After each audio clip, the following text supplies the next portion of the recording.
最后一块拼图。点击 CC 开启字幕。琪琪和小玉是好朋友，也在同一所幼儿园上学。今天是星期六，不用去学校。他们约好今天要一起玩。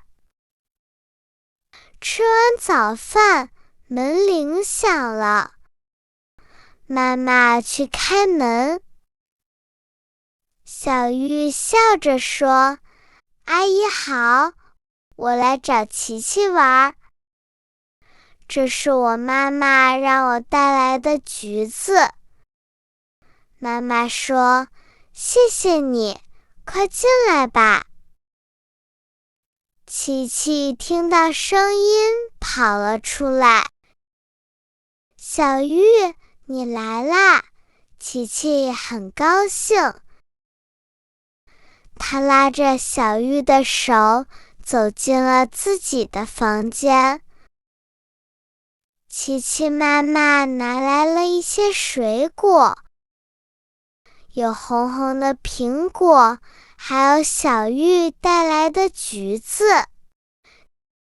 吃完水果，琪琪拿出一个新拼图，对小玉说：“我们玩这个吧。”小玉看了看，说：“好啊，这个真漂亮。”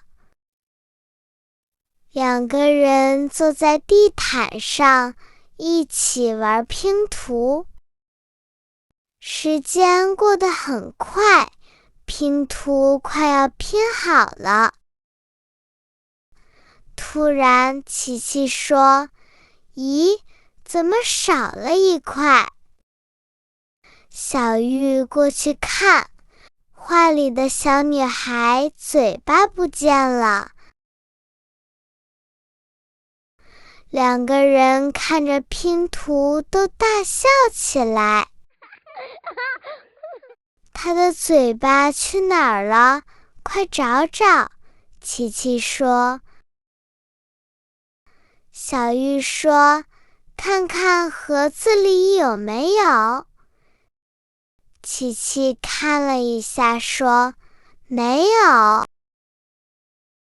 小玉说：“一定就在房间里，我们找找吧。”他们看了看桌子下面，没有；看了看椅子后面，也没有。